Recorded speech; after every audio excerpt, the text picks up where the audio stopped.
ഏറ്റവും പവർ കൂടിയ മനുഷ്യരെന്ന് ഞാൻ വിശ്വസിക്കുന്നത് ഈ പറയുന്ന കാടിൻ്റെ അകത്ത് താമസിക്കുന്ന ആളുകളാണ്. ശരിയാണ്. ഏറ്റവും പവർ കൂടിയ മനുഷ്യർ നമ്മളൊന്നുമല്ല. മനസ്സിലാവുന്നുണ്ടോ? അവരുടെ ആചാരങ്ങൾ, അവരുടെ പ്രാർത്ഥനകൾ, അവരുടെ ഡെഡിക്കേഷൻ, അവരുടെ ലൈഫ് സ്റ്റൈല്, അവരുടെ കാടിൻ്റെ മക്കൾ, ആ ട്രൈബൽസ് ആണ് സ്പിരിച്വൽ ലൈഫിലായിട്ട് ജീവിക്കുന്നത്. നമ്മളാണോ? ആരാണ് യഥാർത്ഥ ദൈവം എന്ന് ഗായത്രി എന്ന് പറഞ്ഞേ. ആരാണ് യഥാർത്ഥ ദൈവം? ആരാണ് യഥാർത്ഥ ദൈവം? എങ്കിലേ നമുക്ക് സ്പിരിച്വാലിറ്റിനെ പറ്റി സംസാരിക്കാൻ പറ്റുള്ളൂ. അതെ, സ്പിരിച്വാലിറ്റിയിലേക്ക് കടക്കുന്ന എല്ലാവരും വെജിറ്റേറിയൻ ആവണമെന്നുള്ളൊരു പരാമർശമുണ്ട്.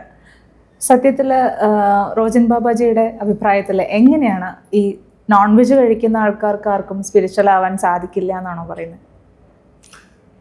നമ്മൾ എന്തിനാണ് സ്പിരിച്വൽ ആവാൻ വേണ്ടി ശ്രമിക്കുന്നത്? നമ്മൾ സ്പിരിച്വൽ അല്ലേ? സ്പിരിച്വൽ അല്ലെങ്കിൽ നമ്മളിവിടെ ജനിക്കില്ലല്ലോ, തർക്കമൊന്നുമില്ലല്ലോ. നമ്മൾ സ്പിരിച്വലാണ്. അത് കാരണം ഏറ്റവും മഹത്വമായ ഏറ്റവും നല്ലൊരു ജന്മമാണ് മനുഷ്യജന്മം. ആ ജന്മത്തിലാണ് നമ്മളെല്ലാം ഇരിക്കുന്നത് എന്ന് പറഞ്ഞാൽ നമ്മൾ സ്പിരിച്വൽ ആണ്. നമ്മൾ ജനനം മുതൽ മരണം വരെയും നമ്മുടെ ബോഡിയിലൂടെ സഞ്ചരിക്കുന്ന പ്രാണോർജം എന്ന് പറയുന്നത് ഈ പറയുന്ന അൾട്ടിമേറ്റ് ഭഗവാന്റെ ഊർജ്ജമാണ്. ആ ഊർജ്ജത്തിലാണ് പ്രപഞ്ചം മുഴുവൻ നിൽക്കുന്നത്. ആ ഊർജ്ജത്തിലാണ് നമ്മുടെ ജീവൻ നിലനിൽക്കുന്നത്, നമ്മുടെ എല്ലാ കളും നിലനിൽക്കുന്നത്. എന്ന് പറഞ്ഞു കഴിഞ്ഞാൽ ഓരോ സെക്കൻഡിലും നമ്മുടെ ശരീരത്തിലോട്ട് ഈ പറയുന്ന ഊർജ്ജത്തിൻ്റെ പ്രവാഹം നടക്കുന്നുണ്ട്, ജീവൻ നിലനിൽക്കുന്നുണ്ട്. നമ്മൾ ഈ പറയുന്ന ആത്മീയമായ തലത്തിലോട്ട് നമ്മൾ കണക്ട് ചെയ്യുന്നുണ്ട്, ഇല്ലേ? നമ്മളെല്ലാം ചെയ്യുന്നുണ്ടല്ലോ എന്ന് പറഞ്ഞു കഴിഞ്ഞാൽ നമ്മൾ സ്പിരിച്വൽ ആണല്ലോ. ഇനി എന്ത് സ്പിരിച്വാലിറ്റിയെ പറ്റിയിട്ടാണ് ചോദിക്കുന്നത്? അതല്ല ചേട്ടാ, ഇപ്പം ഒത്തിരി പേര് ഇപ്പം സ്പിരിച്വലി ഉള്ള ഗുരുക്കന്മാരുണ്ടല്ലോ, ഇപ്പം സ്പിരിച്വൽ ഹീലേഴ്സ് ആണെങ്കിലും ഒക്കെ അവർ പറയുന്നത് നിങ്ങൾ വെജിറ്റേറിയൻ ആയിട്ട് ഇരുന്നാൽ മാത്രമാണ് ആ എനർജി ആയിട്ട് കണക്ട് ചെയ്യാൻ സാധിക്കുകയുള്ളൂ എന്നും, ആ എനർജി ബേസിൽ അവർ സംസാരിക്കുമ്പോൾ ആ യൂണിവേഴ്സ് ആയിട്ടുള്ള ഒരു കണക്ഷൻ നിങ്ങൾക്ക് പ്രോപ്പറായിട്ട് വരണമെങ്കിലോ അല്ലെങ്കിൽ ഇപ്പോൾ എന്തെങ്കിലും അസുഖമുണ്ട് നിങ്ങൾ മെഡിറ്റേഷൻ ത്രൂ അത് ക്ലിയർ ചെയ്യുമ്പോൾ നിങ്ങൾ വെജിറ്റേറിയനിസം സ്വീകരിച്ച്, അതായത് വെജിറ്റേറിയൻ ആയിട്ട് ഇരിക്കുകയാണെങ്കിലാണ് ആ എനർജിക്ക് നിങ്ങളിൽ വർക്ക് ചെയ്യാൻ സാധിക്കുള്ളൂ എന്നൊക്കെയാണ് അവർ പരാമർശിക്കുന്നത്. എന്താണ് ഇതിന്റെ ആധികാരികമായിട്ടുള്ള ഒരു വശം റോജൻ ബാബാജിയുടെ അഭിപ്രായത്തിൽ എങ്ങനെയാണെന്നാണ് എനിക്കറിയേണ്ടത്. നമ്മൾ ഈ വെജിറ്റേറിയൻ നോൺ വെജിറ്റേറിയൻ എന്ന് പറയുമ്പോൾ തന്നെ എന്തോ അഗ്രസീവ് ആവുന്ന ഒരു കൂട്ടം ആളുകളെ നമ്മൾ ഇതിനു മുമ്പ് കണ്ടിട്ടുണ്ട്. ഞാൻ ഇതിനു മുന്നും ഇതുപോലെ ടോക്ക് ഇട്ടപ്പോൾ അഗ്രസീവായിട്ട് വരുന്ന ആൾക്കാരെ കണ്ടിട്ടുണ്ട്. അതെങ്ങനെ ശരിയാവും? ഇത് നോൺ വെജിറ്റേറിയൻ ആവണം. ഈ അഗ്രസീവ് ഡെവലപ്പ് ആവുന്നുണ്ടെങ്കിൽ ഈ പറയുന്ന ആൾക്കാർ സ്പിരിച്വൽ അല്ല, സംശയമില്ലല്ലോ. നമുക്ക് ഒരിക്കലും നമുക്കൊരാളെ കുറ്റപ്പെടുത്താനോ കളിയാക്കാനോ അല്ലെങ്കിൽ നമ്മൾ മറ്റ് ഭക്ഷണം കഴിക്കുന്ന ആളുകളെ നമുക്ക് അടിച്ച് ആക്ഷേപിക്കാനോ നമുക്ക് പറ്റില്ല. കാരണം എന്താ? ഞാൻ സ്പിരിച്വൽ ആണെന്ന് വിശ്വസിച്ചാൽ മാംസം കഴിക്കുന്ന ആളുകൾ മാംസം കഴിക്കാത്ത ആളുകൾ എനിക്ക് തുല്യരാണ്. കാരണം ആ ശരീരത്തിലുള്ള പ്രാണൻ അത് ദൈവത്തെ ഈശ്വരൻ്റെ അൾട്ടിമേറ്റ് ആണല്ലോ. പിന്നെ എങ്ങനെ എനിക്ക് വേർതിരിക്കാൻ പറ്റുന്നത്? എനിക്കെങ്ങനെ ആ മനുഷ്യരോട് പുച്ഛം തോന്നുന്നത്? എനിക്കെങ്ങനെ ആ മനുഷ്യരോട് വെറുപ്പ് തോന്നുന്നത്? എനിക്ക് എന്താണ് പ്രശ്നം? ഞാൻ ലോജിക്കായിട്ട് ഗായത്രി ചിന്തിച്ചാൽ മതി എന്താണെന്ന്. അതായത് സ്പിരിച്വലായിട്ടിരുന്നപ്പോൾ ജീസസ് ക്രൈസ്റ്റ് അല്ലെങ്കിൽ ആരും ആവട്ടെ, ഇപ്പോൾ ശിവൻ ഭഗവാനാണെന്ന് വിചാരിക്കട്ടെ, ഏറ്റവും നോൺ വെജൊക്കെ കഴിച്ച് ഏറ്റവും അണ്ടയിൽ കിടക്കുന്ന അല്ലെങ്കിൽ ഓടയിൽ കിടക്കുന്ന ഒരു മനുഷ്യനെ ചേർത്ത് നിർത്തുന്നത് ആരാണോ അവൻ ഭഗവാനാണ്. അതെ, എന്ന് പറഞ്ഞാൽ ഭഗവാന്റെ ചൈതന്യം കൊണ്ട് നടക്കുന്ന ശരീരമുള്ള ഈശ്വരന് തുല്യമുള്ള വ്യക്തിയാണ്. മാറിയേക്ക് ഇത് ഇങ്ങനെയൊക്കെയാണ് ചെയ്യുന്നത്. നോൺ വെജിറ്റേറിയൻ കഴിക്കാൻ പറ്റും, ചിക്കൻ കഴിക്കാൻ പറ്റും, ബീഫ് കഴിക്കാൻ പറ്റും. അതെങ്ങനെയാണ് സ്പിരിച്വൽ ആവുന്നത്? എനിക്ക് മനസ്സിലാവുന്നില്ല. അതൊരു അതിർവരമ്പാണ്. എന്ന് പറഞ്ഞാൽ എല്ലാ മതങ്ങളും ഇത്തരത്തിലുള്ള കണ്ടീഷൻസ് ഡെവലപ്പ് ചെയ്ത് വെച്ചിട്ടുണ്ട്. ഈ കണ്ടീഷൻ ഡെവലപ്പ് ചെയ്ത് വെച്ചിട്ടാണ് എല്ലാ മതങ്ങളും ജീവിക്കുന്നത്. ഇതുപോലെ ഒരു കണ്ടീഷൻ്റെ അകത്താണ് അവർ നിൽക്കുന്നത്. ആ കണ്ടീഷൻ്റെ അകത്ത് നിൽക്കുമ്പോൾ മറ്റു പലതും തെറ്റായിട്ട് തോന്നും. നമുക്കൊന്ന് തെറ്റാണോ ഒന്ന് ശരിയാണെന്ന് പറയുന്നത് എനിക്ക് തോന്നുന്നില്ല അത് സ്പിരിച്വാലിറ്റി ആണെന്ന്. സ്പിരിച്വലായ ഒരു മനുഷ്യരും ഒന്നിൻ്റെയും തെറ്റിൻ്റെയും ശരിയുടെയും പുറകെ സഞ്ചരിക്കില്ല. കാരണം അത് ആത്മബോധമാണ്. ഇതിന് ഒരുപാട് സമയമെടുത്ത് നമ്മൾ മുന്നോട്ട് പോകേണ്ട യാത്രയാണ്. ഇപ്പം നമ്മളിത് പറയുമ്പോൾ തന്നെ എന്തോരം ആൾക്കാർ, എന്നെ ഒരുപാട് ആൾക്കാർ ചീത്ത പറയാറുണ്ട്, അങ്ങനെയില്ല ഇങ്ങനെയില്ല. ഒന്നുമില്ല. ഞാൻ എൻ്റെ അനുഭവം, ഞാൻ കടന്നു വന്നിരിക്കുന്ന ഗുരുപരമ്പരയിൽ നിന്നാണ് ഞാൻ സംസാരിക്കുന്നത്. അത് ഒന്നാമത്തെ വിഷയം. രണ്ടാമത്തെ വിഷയം, ക്രിസ്ത്യൻസ് നോൺ വെജിറ്റേറിയൻ കഴിക്കുന്ന ആളുകളാണ്. അതെ, മുസ്ലിം സമുദായത്തിൽപ്പെട്ട സഹോദരങ്ങൾ ഈ പറയുന്ന നോൺ വെജിറ്റേറിയൻ കഴിക്കുന്ന ആളുകളാണ്. ഇനി ഇവിടെ നിന്ന് ഇങ്ങനെ എടുത്തു നോക്കുമ്പോൾ ഈ ലോകത്തിലുള്ള ഒരുപാട് മനുഷ്യർ ഒരുപാട് മതങ്ങളിലും ഒക്കെ പെടുന്ന ആളുകൾ നോൺ വെജിറ്റേറിയൻ കഴിക്കുന്ന ആളുകളാണ്. ഇവരിൽ നിന്നെല്ലാം വിശുദ്ധർ ജനിക്കുന്നില്ലേ? ഇവരിൽ നിന്നെല്ലാം ഹയർ സോളുകൾ ജന്മം എടുക്കുന്നില്ലേ? ഇവരെല്ലാവരും പലപ്പോഴും ഗുരുപരമ്പരയോട്ടോ ഗുരുക്കന്മാരിലോട്ടോ കൺവേർട്ട് ആവുന്നില്ലേ? ഇല്ലേ? എന്തുകൊണ്ടാണ് സംഭവിക്കുന്നത്? അങ്ങനെയെങ്കിൽ നോൺ വെജ് കഴിച്ച ആളുകൾക്ക് അങ്ങനെ ആവാൻ പാടില്ല. ഇവർ പറയുന്ന തിയറി അനുസരിച്ചിട്ട്, ഇവർ പറയുന്ന സിസ്റ്റം അനുസരിച്ചിട്ടാണെങ്കിൽ അതങ്ങനെ ആവാൻ പാടില്ല. എത്രയോ അച്ഛന്മാരാണ് ഉയർന്ന തലത്തിലോട്ട് പോകുന്നത്. പള്ളിയിൽ അച്ഛന്മാർ നോൺ വെജ് കഴിക്കുന്ന ആളുകളാണ്. എത്രയോ ഉസ്താദന്മാർ എന്തോ ഉയർന്ന തലത്തിലോട്ട് ഈ പറയുന്ന മുസ്ലിം സമുദായത്തിലുള്ള ഏറ്റവും ആത്മീയമായ മേഖലയിലോട്ട് പോകുന്ന എത്രയോ ഉസ്താദന്മാരുണ്ട്. അപ്പോൾ ഇവരൊന്നും സ്പിരിച്വൽ അല്ലേ? ഇവരാണോ തീരുമാനിക്കേണ്ടേ മറ്റുള്ളവരെങ്ങനെയാണ് സ്പിരിച്വൽ ആവേണ്ടതെന്ന്? ഇവരുടെ സർട്ടിഫിക്കറ്റാണോ വേണ്ടത് മറ്റുള്ളവരുടെ സ്പിരിച്വാലിറ്റിയുടെ അളവ് എന്താണെന്ന് അറിയാൻ വേണ്ടി? സ്പിരിച്വാലിറ്റി എന്ന് പറയുന്നത് ഞാനും എൻ്റെ ഈശ്വരനും തമ്മിലുള്ള കമ്മ്യൂണിക്കേഷൻ്റെ, അല്ലെങ്കിൽ ഞാനും എൻ്റെ ഈശ്വരനും തമ്മിലുള്ള ബന്ധമാണ്, സ്നേഹമാണ് സ്പിരിച്വാലിറ്റിയുടെ അളവ്. അതല്ലാതെ ശരീരത്തിൽ എന്തിരിക്കുന്നു, ശരീരത്തിലൂടെ എന്ത് സഞ്ചരിക്കുന്നു, നിങ്ങളുടെ ആമാശയത്തിലൂടെ എന്ത് പോയി, നിങ്ങൾ മുടി അഴിച്ചിട്ടോ, മുടി മറ്റേ സാരിയാണ് കൊടുത്തിരിക്കുന്നത്, നിങ്ങൾക്ക് കളറുണ്ടോ കളറില്ലയോ, ഇതെങ്ങനെ സ്പിരിച്വൽ ആവുന്നത്? ഇതെല്ലാം എങ്ങനെയാണ് സ്പിരിച്വാലിറ്റിയുടെ ഭാഗമാവുന്നത്? അങ്ങനെ ജീസസ് ക്രൈസ്റ്റ് നോൺ വെജ് കഴിക്കില്ലേ? ഇല്ലേ? പുള്ളി ഇപ്പോൾ സ്പിരിച്വൽ അല്ലേ? ഈ പറയുന്ന പുണ്യാളന്മാർ, ഈ പറയുന്ന ഒരുപാട് വിശുദ്ധർ, ഈ പറയുന്ന മറ്റേ മുസ്ലിം മതത്തിൽപ്പെട്ട, മറ്റ് മതങ്ങളിൽപ്പെട്ട സിഖുകാർ തുടങ്ങിയിട്ട് എന്തോരം മതങ്ങളിൽപ്പെട്ട, ഹിന്ദു മതത്തിൽപ്പെട്ട ഒരുപാട് ആളുകളുണ്ടല്ലോ, ഇവരെല്ലാവരും ഇതൊന്നും കഴിക്കില്ലേ? നമ്മളിത് എന്തായി പറഞ്ഞു വരുന്നത് മനസ്സിലാവുന്നുണ്ടോ? നമ്മൾ ഒരാൾക്ക് സർട്ടിഫിക്കറ്റ് കൊടുക്കാതിരിക്കുക. നമ്മുടെ ഇഷ്ടം അതാണോ, നമ്മളങ്ങനെ ജീവിച്ചോ, അതിനകത്ത് പ്രശ്നമില്ല. നമ്മൾ ഈ ആഹ്വാനം നടത്തരുത് ഒരു കാരണവശാലും. കാരണം എന്താ, അത് ഒരു പ്രത്യേക വിഭാഗത്തിൽപ്പെട്ട അല്ലെങ്കിൽ അത് ജീവിക്കുന്ന ആൾക്കാർ. ഇപ്പോൾ ഗായത്രിയുടെ ശരീരത്തിൽ ഈ പറയുന്നതിൻ്റെ ആവശ്യകത വന്നു എന്ന് കരുതുക. ശരീരമാണല്ലോ, നമുക്ക് എന്ത് ഡിസീസാണ് പറയുന്നത് നമുക്ക് അറിയാൻ പാടില്ലല്ലോ. പല മെഡിസിൻസും ഡെവലപ്പ് ചെയ്യുന്നത് ഈ പറയുന്ന കൊഴുപ്പിൽ നിന്നും, ഈ പറയുന്ന മറ്റ് പല കാര്യങ്ങളിൽ നിന്നും, ഇപ്പം ഫിഷ് ഓയിൽ നിന്നും നമുക്ക് വേണ്ട ശരീരത്തിന് വേണ്ട പല ഘടകങ്ങളും നമ്മൾ ഡെവലപ്പ് ചെയ്യുന്നുണ്ട്. ഒരു ഡോക്ടർ പറയണം നിങ്ങൾക്ക് ഇന്ന എഫിഷ്യൻസി കുറവുണ്ട്, നിങ്ങൾ ചിലപ്പോൾ മീറ്റ് കഴിക്കേണ്ടി വരും, നിങ്ങൾ ചിലപ്പോൾ ഫിഷ് കഴിക്കേണ്ടി വരും എന്ന് പറഞ്ഞു കഴിഞ്ഞാൽ ഗായത്രി കഴിക്കേണ്ട വരും. അതിൻ്റെ അകത്ത് ഇത് ദൈവം പറഞ്ഞു നിങ്ങളുടെ അടുത്ത് കഴിക്കേണ്ടതെന്ന്. നിങ്ങൾക്ക് എന്തെങ്കിലും ആരോഗ്യപരമായ പ്രശ്നങ്ങളൊന്നും എന്ത് ചെയ്യാൻ പറ്റും? നമുക്ക് അവിടെ സ്പിരിച്വാലിറ്റിയാണ് കണക്ട് ചെയ്യേണ്ടത്. നമ്മുടെ ശരീരത്തെ നിലനിർത്തുക എന്ന് പറയുന്നതാണ് നമ്മൾ ചെയ്യേണ്ട ഏറ്റവും വലിയ കാര്യം. അതിന് വേണ്ട കാര്യങ്ങൾ ഇപ്പോൾ പ്രൊവൈഡ് ചെയ്യും. ഞാൻ പറയുന്നു കഴിക്കുന്നോ കഴിക്കണ്ടെന്നോ എന്നല്ല ഞാൻ പറയുന്നത്, പക്ഷെ അതാണ് ശരിയെന്ന് പറയരുത്, അതാണ് സ്പിരിച്വാലിറ്റി എന്ന് പറയരുത്. ഈ പറയുന്ന ആളുകളെല്ലാം നമുക്ക് ഫ്യൂച്ചറിൽ നോക്കാം. ഇവിടെ നോൺ വെജ് കഴിക്കുന്ന ആൾക്കാർ ഒരിക്കലും അത് അവർ സ്പിരിച്വാലിറ്റിയിൽ വരില്ല, അല്ലെങ്കിൽ അവർക്ക് ആ എനർജി റിസീവ് ചെയ്യാനുള്ള ക്വാളിറ്റി ഇല്ല എന്നുള്ള രീതിയിൽ വരെ അഭ്യൂഹങ്ങൾ. ആര് പറയുന്നു? ഇത് ആരാണ് ഈ സർട്ടിഫിക്കറ്റ് തരേണ്ടത്? ആരാ? എനിക്ക് മനസ്സിലാവുന്നില്ല. ഇത് ആരാണ് ഈ സർട്ടിഫിക്കറ്റ് കൊടുക്കേണ്ടത്? വെജിറ്റേറിയൻകാർ മാത്രമാണ് സ്പിരിച്വാലിറ്റിയിലോട്ട് പോവുള്ളൂ, നോൺ വെജിറ്റേറിയൻ സ്പിരിച്വാലിറ്റിയിലോട്ട് പോകില്ല എന്ന് പറഞ്ഞ് സർട്ടിഫിക്കറ്റ് കൊടുക്കാനുള്ള ഇത് എന്ത് യോഗ്യതയുള്ളത്? ഇവരാണോ അൾട്ടിമേറ്റ് സ്പിരിച്വാലിറ്റിയുടെ തലത്തെ പറ്റി സംസാരിക്കേണ്ടത്? അവർക്ക് അവരുടെ തലത്തിലോ അവരുടെ സെഗ്മെന്റിലൊന്നും സംസാരിച്ചാൽ പോരെ? ഞാനൊന്നും പറയാൻ തയ്യാറല്ല. ഞാൻ പലപ്പോഴും ഞാൻ ഓപ്പണായിട്ട് പറയാലോ, എൻ്റെ മെഡിറ്റേഷൻ്റെ അകത്തോ എൻ്റെ പ്രോസസ്സിൻ്റെ അകത്തോ ഞാൻ സമയം കൊടുക്കാറില്ല. എൻ്റെ മെഡിറ്റേഷൻ സ്വീകരിക്കുന്നതോ എൻ്റെ അടുത്ത് ദീക്ഷ സ്വീകരിക്കുന്ന ഒരാൾക്കും ഞാൻ സമയം കൊടുക്കാറില്ല. കാരണം ഓരോ വ്യക്തികളുടെയും ആരോഗ്യപരമായിട്ടുള്ളതും സ്ലീപ്പിംഗ് സർക്കിളും എൻ്റെ ഡിഫറൻറ്റാണ്. അതിരാവിലെ എഴുന്നേറ്റുന്ന അതിരാവിലെ ഞാൻ പറയാറില്ല. അവരുടെ കംഫർട്ട് ടൈം എപ്പോഴാണോ മക്കളെ, നിങ്ങൾക്ക് എപ്പോഴാണോ നിങ്ങളുടെ ജോലി തിരക്കുകൾ കഴിയുന്നത്? ഇപ്പോൾ കുടുംബത്തിൽ കുഞ്ഞുങ്ങളുള്ള അമ്മമാർക്ക് അവർക്ക് അതിരാവിലെ മെഡിറ്റേഷൻ ചെയ്യാൻ പറ്റില്ല. ചിലപ്പോൾ കുഞ്ഞുങ്ങളുള്ളത് കൊണ്ടായിരിക്കും അത് ചെയ്യാൻ പറ്റുന്നത്. അവർക്ക് ചിലപ്പോൾ കുഞ്ഞുങ്ങൾ ഉറങ്ങി കിടക്കുന്ന രാവിലെ 10 മണിക്ക് 12 മണിക്കായിരിക്കും മെഡിറ്റേഷൻ ചെയ്യാൻ പറ്റുന്നത്. അതില്ല അവിടെ പെർഫെക്റ്റ്. നമ്മൾ ഒരിക്കലും സ്ട്രെസ്ഫുൾ ആയിട്ട് കൊടുക്കരുത്. ഇനി വെജിറ്റേറിയൻ നോൺ വെജിറ്റേറിയൻ കഴിച്ചുകൊണ്ടിരുന്ന വ്യക്തിയുടെ അടുത്ത് നമ്മൾ കയറി പറയാം വെജിറ്റേറിയൻ ആവണമെന്ന് പറയാം. അവർക്ക് കൊടുക്കുന്ന മാനസിക സമ്മർദ്ദം എന്താ?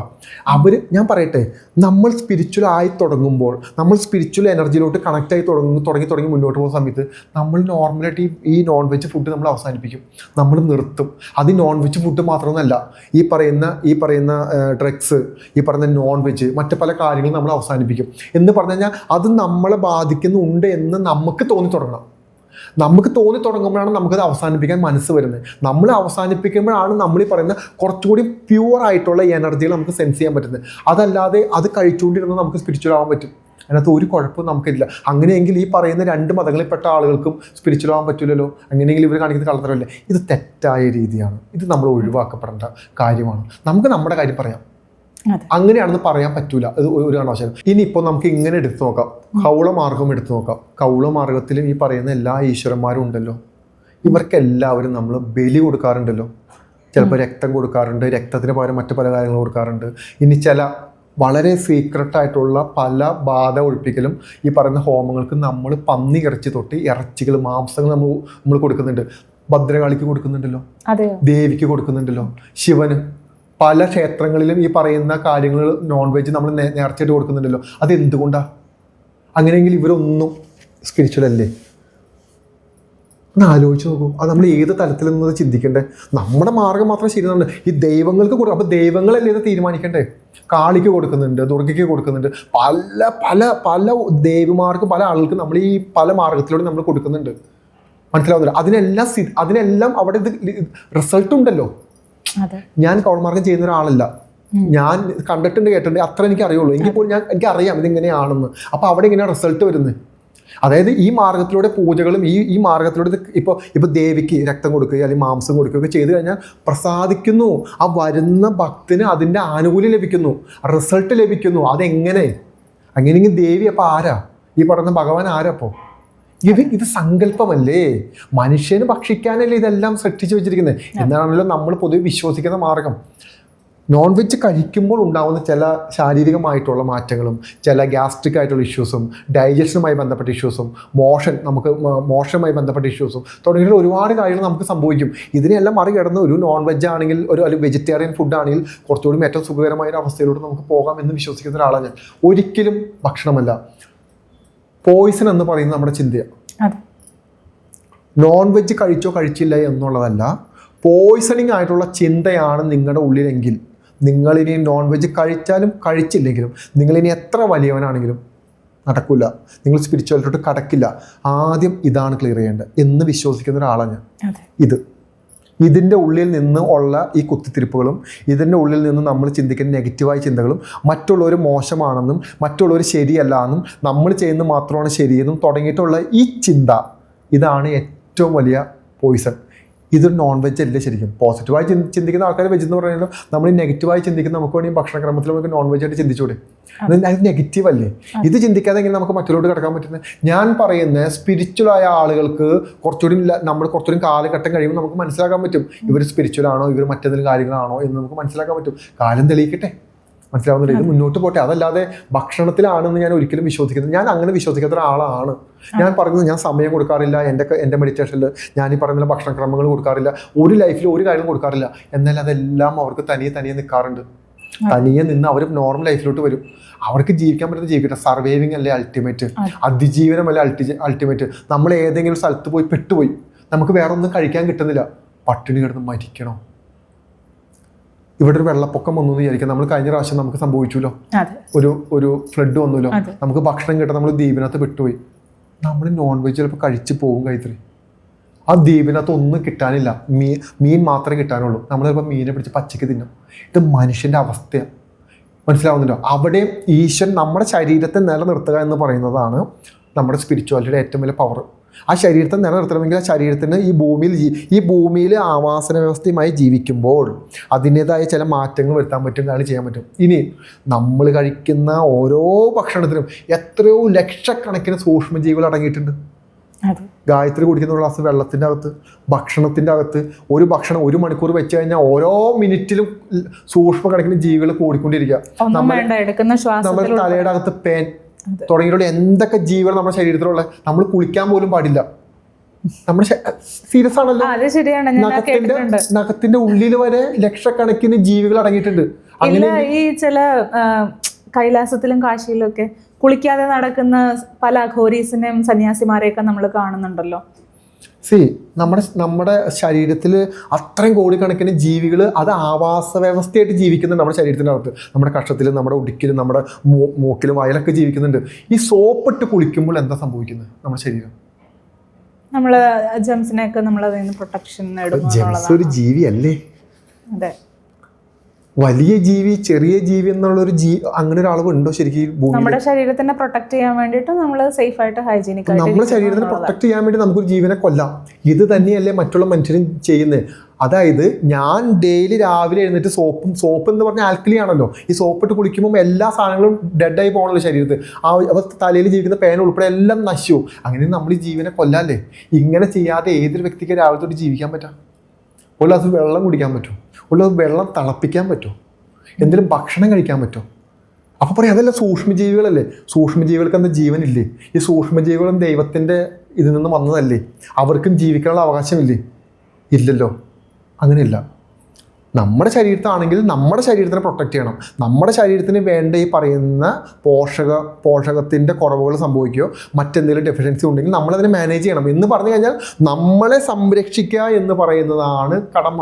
അത് നമ്മളെ സംരക്ഷിക്കാൻ വേണ്ടി ഓരോ വിഭാഗത്തിൽപ്പെട്ട ഓരോ മതങ്ങളിൽപ്പെട്ട ആൾക്കാരും ഏറ്റവും പവർ കൂടിയ മനുഷ്യരെന്ന് ഞാൻ വിശ്വസിക്കുന്നത് ഈ പറയുന്ന കാടിൻ്റെ അകത്ത് താമസിക്കുന്ന ആളുകളാണ്. ശരിയാണ്.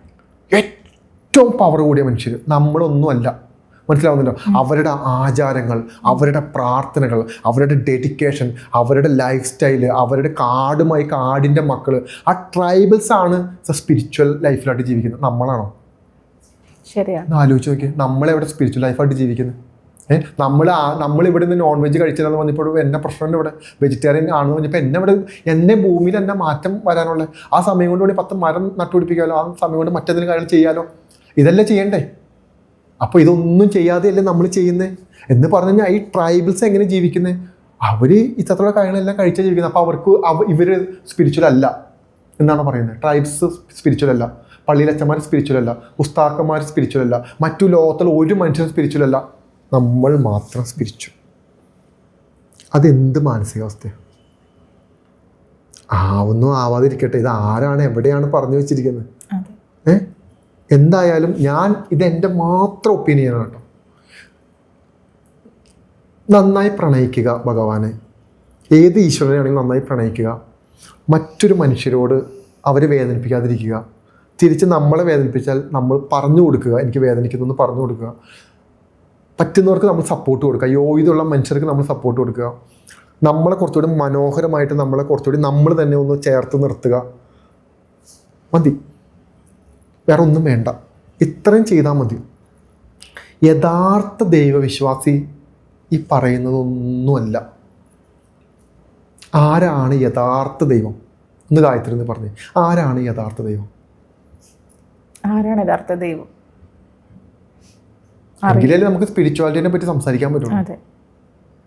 ഗായത്രി നമ്മുടെ ഉള്ളിലിരിക്കുന്ന ചൈതന്യമാണല്ലോ യഥാർത്ഥ. നമുക്ക് ഒരു റിയൽ സ്പിരിച്വൽ ലൈഫാണെങ്കിലും സ്പിരിച്വൽ എനർജി എന്ന് നമുക്ക് ചൂണ്ടിക്കാണിക്കാൻ പറ്റുന്നത് നമ്മുടെ ഉള്ളിലുള്ള ചൈതന്യത്തെയാണല്ലോ, ജീവനെയാണല്ലോ. ഇതാണല്ലോ യഥാർത്ഥ ചൈതന്യം. ഇത് എൻ്റെ ശരീരത്തിൽ നിലനിൽക്കുന്ന സമയം വരെ ഞാൻ സ്പിരിച്വലാണ്. ഞാൻ എന്തു ചെയ്തില്ല എന്നുള്ളതല്ല, ഞാൻ ചെയ്യുന്ന കർമ്മങ്ങൾ എനിക്ക് എനർജി വേരിയേഷൻ സംഭവിക്കാം, അത്രയേ ഉള്ളൂ. അതിനപ്പുറത്തേക്ക് എന്ത് സംഭവിക്കണം? യഥാർത്ഥ ഈശ്വരനെ നിങ്ങൾ കണ്ടുമുട്ടി നിങ്ങൾ പ്രാർത്ഥിക്കുകയും വേണ്ട, നിങ്ങൾ മെഡിറ്റേഷൻ ചെയ്യേണ്ട, നിങ്ങൾ ഒന്നും ചെയ്യണ്ട. നിങ്ങൾ വെറുതെ നിങ്ങളുടെ ഈശ്വരനുമായിട്ട് കണ്ണുകൾ അടച്ച് വെറുതെ ഇരിക്കുക. കണ്ണുകൾ തുറന്നിരുന്നാലും കുഴപ്പമില്ല. അല്ലെങ്കിൽ നിങ്ങളുടെ ലൈഫ് നോക്കുക. യഥാർത്ഥ ദൈവവിശ്വാസി എന്ന് പറയുന്നത് അവനവനെ വിശ്വസിക്കുന്ന എത്തിസ്റ്റാന്ന് ഞാൻ പറയും. യെസ്, ദൈവവിശ്വാസമില്ലാത്തവരാണ് യഥാർത്ഥ വിശ്വാസി. കാരണം ദൈവവിശ്വാസമില്ലാത്ത മനുഷ്യർ വിശ്വസിക്കുന്നത് അവനവനെ തന്നെയാണ്. അവനവനെ തന്നെ വിശ്വസിക്കുകയും അവനവനിലോട്ട് തന്നെ കോൺഫിഡൻസിനെ ഉയർത്തുകയും അവനവൻ്റെ ജീവിതത്തെ ഉയർന്ന തലത്തിലോട്ട് കൊണ്ടുവരികയും അവനവൻ്റെ ശരീരത്തിനെയും മനസ്സിനെയും ഏറ്റവും പോസിറ്റീവായി വെക്കുകയും ചെയ്യുന്നവനാണ് യഥാർത്ഥ ദൈവവിശ്വാസി. കാരണം എന്താ? ആ ഉള്ളിലിരിക്കുന്ന ചൈതന്യത്തെ അവൻ തിരിച്ചറിഞ്ഞു. തിരിഞ്ഞു നിന്നും ദൈവത്തെ നോക്കിക്കൊണ്ടോ മറ്റുള്ളവരെ നോക്കിക്കൊണ്ടോ ഒന്നും ഒരു ഗുണമില്ല. നമ്മുടെ ഉള്ളിലോട്ട് വാ. ദൈവത്തെ ഒന്നും വിശ്വസിക്കേണ്ട. മനസ്സിലാവുന്നില്ല? ദൈവത്തെ വിശ്വസിക്കണം, ദൈവത്തോട് പ്രാർത്ഥിക്കണം ഇവിടെ ആരും ഒന്നും പറഞ്ഞിട്ടില്ല, ദൈവവും പറഞ്ഞിട്ടില്ല. നീ നിൻ്റെ കാര്യം നോക്കിയാൽ മതി. ദൈവത്തെ ഓർത്ത് ദൈവം എപ്പോഴും ഞാൻ മനസ്സിലാക്കുന്ന ദൈവം എല്ലാ അമ്പലങ്ങളുടെയും പള്ളികളുടെയും മുന്നിൽ ഇങ്ങനെ തൊഴുകയോടെ നിൽക്കും. എടാ, നീ പണിയെടുത്താൽ നീ രക്ഷപ്പെടും. നീ മര്യാദയ്ക്ക് നിൻ്റെ ഭാര്യയെ നോക്കി നിൻ്റെ ഭാര്യ നിന്നെ സ്നേഹിക്കും. നീ മര്യാദയ്ക്ക് നിൻ്റെ കുഞ്ഞുങ്ങളെ നോക്കി പഠിപ്പിച്ച കുഞ്ഞുങ്ങൾ ഒരു മാനസിക രോഗി അല്ലാതെ നന്നായിട്ട് ജോലി എടുത്ത് നല്ല ജീവിതം ജീവിക്കും. നീ നിൻ്റെ ആരോഗ്യത്തിന് ആവശ്യമില്ലാത്ത കാര്യങ്ങളെല്ലാം ചെയ്തു കൊടുത്താൽ നിൻ്റെ ആരോഗ്യം നിനക്ക് സംരക്ഷിക്കാം. നീ പണിയെടുത്ത പൈസ ഉണ്ടാക്കിയാൽ നിൻ്റെ ബാങ്കിനകത്ത് പൈസ വരും. നീ ദൈവത്തോർത്ത് നീ നിന്നെ ഒന്ന് നോക്ക് എന്നല്ലേ ദൈവം കൈകൊമ്പി നിന്ന് നമ്മളോട് പറയുന്നത്. എന്നിട്ട് നമ്മളവിടെ പോയിട്ട് അത് പറ്റൂല, നിങ്ങളവിടെ ഫ്രീ ആയിട്ടിരിക്കുകയാണല്ലോ, നിങ്ങൾ നമുക്കൊന്ന് നിങ്ങൾ ഞങ്ങൾക്കൊന്ന് നിങ്ങൾ ഞങ്ങളൊന്ന് കാണിച്ചാൽ, ഇതല്ലേ നമ്മൾ പറഞ്ഞിരിക്കുന്ന സാധനം. ഡിപ്പെൻഡഡ് ആവല്ലേ അവിടെ പോയിട്ട്. ഇത് അവസാനിപ്പിക്കണം. നമസ്കാരം ചേട്ടാ.